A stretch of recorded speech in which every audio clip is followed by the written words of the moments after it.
Assalaamu calaykum waraxmatullaahi tacaala wabarakaatuh. Waa mar kale iyo barnaamijyadeennii taxanaha aan kaga hadalnay fadaa'isha soonka. Haddaba daawade waxaa mahadle Allah awoodda leh ee ina gaadhsiiyey caafimaad qabna inagu waafajiyey in aan helno fursad aan ku gudanno mid ka mid ah waajibaadyada uu ina saaray Allah inaguna addoonsaday oo ah soon. Haddaba daawade inaad soonto waa waajib Allah uu ku saaray, laakiin waxaad u baahan tahay si aad waajibka u gudato uguna gudato sida ugu wanaagsan. Waayo haddii aad shaqo qabato, shaqadaasina aadanse garanaynin amase aqoon u lahayn, wax dheefa ka heli maysid dhibaato mooyaane.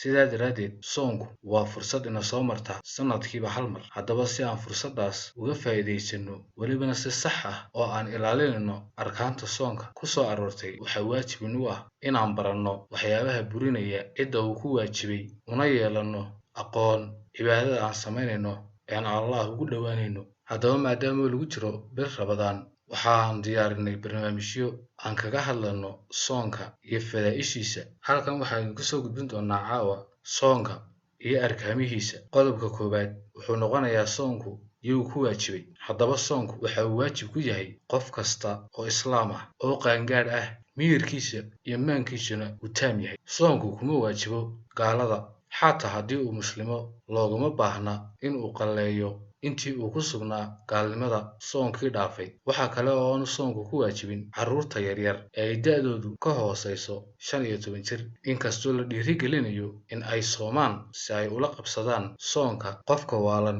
ee aanu miyirkiisu taamka ahayn isna sidoo kale soonku waajib kuma aha. Sidoo kale soonku waajib kuma aha qof aan awood u lahayn inuu soomo ama uu xajiyo soonka sababo jira awgood, kuwaasoo ah qaar joogto ah sida gabowga saayidka ah ama loo yaqaano asaasiqa, kaasoo aan kala garanaynin amase aanu caqligiisu taam ahayn. Qof xanuunsanaya oo aan laga rajo qabin inuu bogsado, balse qofka uu ku dhaco xanuun lama filaani wuu afurayaa inta uu xanuunkaas ku jiro. Marka uu ka bogsadana wuu qallayn doonaa insha Allah. Balse qofka aan laga rajo qabin inuu bogsado, waxa ku waajibay inuu bixiyo raashin siiyana dadka masaakiinta ah. Hooyo uur leh iyo mid ubad nuujisa, hadduu soonku dhibayo uurka ama nuujinta daraaddood, ama ay u baqato ubadkeeda, way afuraysaa, waxaanay iska gudaysaa waajibkaas marka ay u sahlanaato ee ay soomi karto. Sidoo kale dumarka caadada leh kumuusan waajibin ilaa inta uu ka joogsanayo caadada. Sidoo kale qof dantu ay ku kalifayso inuu afuro si uu u badbaadiyo qof biyo ku qarraqmay ama dab ku gubanaya, waa loo oggol yahay inuu afuro, dabadeedna wuu qallayn doonaa soonka ka tegey. Sidoo kale waxaa loo fududeeyey qofka mustaafirka ah ama socdaal dheer galaya, hadduu doono wuu afurayaa, dabadeedna wuu gudanayaa inta dharaarood ee uu afurnaa. Waa isku mid haddii uu safarkiisu yahay mid lama filaan ah ama mid joogto ah. Sida dadka iska leh gawaarida la kiraysto, way afurayaan hadday rabaan maadaama ayna joogin guryahooda, balse waxa ugu khayr badan inay soomaan. Waxyaabaha aan soonka jebin. Haddaba qofku haddii uu ilowshiyo ku dhaco kadibna uu cunto cuno isagoo aan sugayn una qasdiyin, soonkiisu waxba ma noqonayo ee wuu sii wadanayaa. Balse marka uu xasuusto, waxa ku waajiba inuu tufo inta afkiisa ku jirta. Waxaa kaloo dhici karta in qofka isagoo aan rabin inuu jebiyo soonka lagu qasbo iyadoo awood loo sheeganayo, taasina ma nusqaaminayso qofka soonkiisa. Sida uu Allah noo sheegay, wax dembi ah idinkama saarna waxaad ku gaftaan, balse waxaa la idin weydiinayaa waxay qalbiyadiinna u qastaan.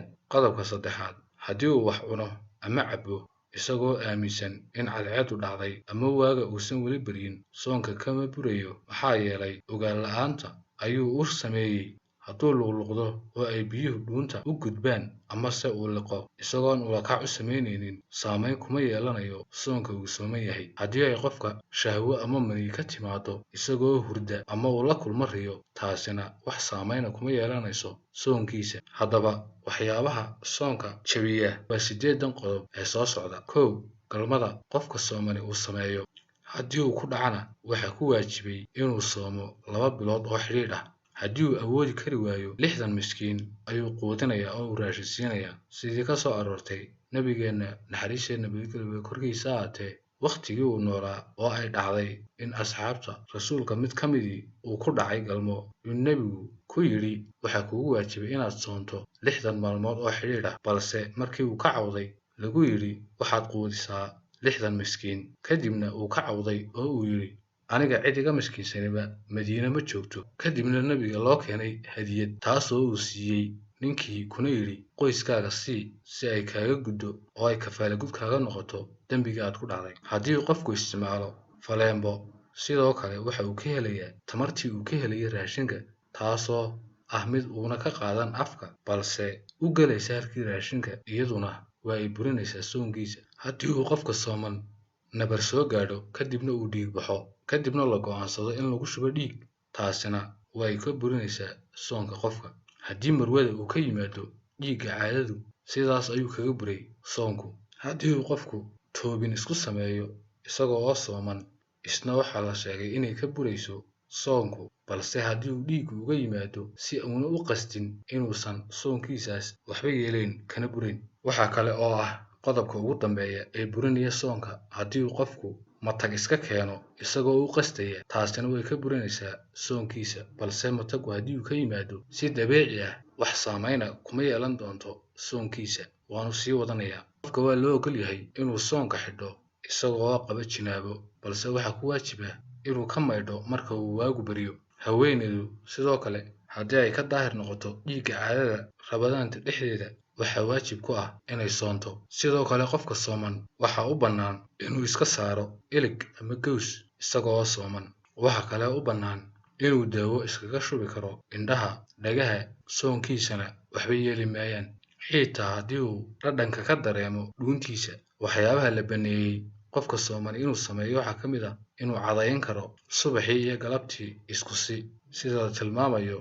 Qofka sooman afkiisa waxaa ka soo baxa ur ay keenayso gaajadu, taasoo Allah agtiisa uga udgoon cadarka miskiga, balse laga yaabo dadku inay karaahaystaan. Waxyaabaha loo ogol yahay qofka sooman waxaa ka mid ah inuu isqaboojiyo oo uu maydho si uu heerkulka jirkiisa hoos ugu dhigo, amase haddii uu qabto oon fara badani, amaba se uu isticmaalo mukayf iyo marxawad, waxyaabaha qaboojiya qofka jirkiisa. Waxaa kaloo u bannaan qofka sooman inuu debnihiisa ku qooyo biyo, balse uu ka ilaaliyo inay u gudbaan afkiisa. Waxaa kaloo ah qodob aad u muhiim ah in qofku suxuurta uu dib u dhigo ilaa uu waagu soo dhowaado. Waxaa kaloo sunno ah in lagu afuro timir, sida uu samayn jiray nabigeenu calayhi salaatu wasalaam. Welibana waxa uu ku afuri jiray timirta xasiida ee rodobka loo yaqaan. Waxaa kaloo bannaan nooc kasta oo raashin ah oo xalaal ah inaad ku afurto. Waxaa kaloo waajib ku ah qofka sooman inuu ka dhowrsanaado kana fogaado waxyaabaha soonkiisa daciifinaya ay ka mid tahay xanta iyo dunuubta kale, indhihiisana uu laabo, uusan ku fiirin awrooyinka iyo dumarka. Haddaba daawadayaal, dhammaan qodobadaasi waa qaar muhiim u ah qofka sooman inuu ilaaliyo soonkiisa, waayo soonku waa mid ka mid ah tiirarka islaamka, waxaana waajib kugu ah inaad barato arkaanta soonka si aad si habsami ah ugu gudato oo ay cibaadadaadu u noqoto mid la aqbalay. Sidaa daraaddeed ayaanu barnaamijkan ugu soo qaadanay si aan u soo gaadhsiino dhagaha walaalaha aanu jecellahay ee aanu la jecellahay khayrka iyo wanaagga, si soonkoodu uu u noqdo mid anfaca maalin aad loogu baahan yahay oo aan ahayn maanta oo adduunka la joogo. Qof kastana oo islaam ah oo qaangaadhana waxaan ku dhiirigelinaynaa inuu ka faa'iidaysto fursaddan qaaliga ah ee ayna haysan in ka badan ama dad aad u fara badan oo dunida ku nool wakhtigan xaadirka ah, kuwaasoo laga yaabo in aanay u soomi karin caafimaad darro la kulantay bisha barakaysan ee Ramadaan daraaddeed, balse qofka caafimaadka qaba waxaa waajib ku ah inuu ka faa'iidaysto caafimaadkiisa. Haddaba daawadayaal, intaa waxaan ku soo afmeeraynaa barnaamijkeena Ramadaanka oo aan caawa ku soo qaadanay soonka iyo arkaantiisa muhiimka ah ee aasaasiga u ah. haddaba intaan ku kulmayno barnaamijkan mid la mid ah, waxaa idinkaga tegayaa assalaamu calaykum waraxmatullaahi tacaala wabarakaatuh.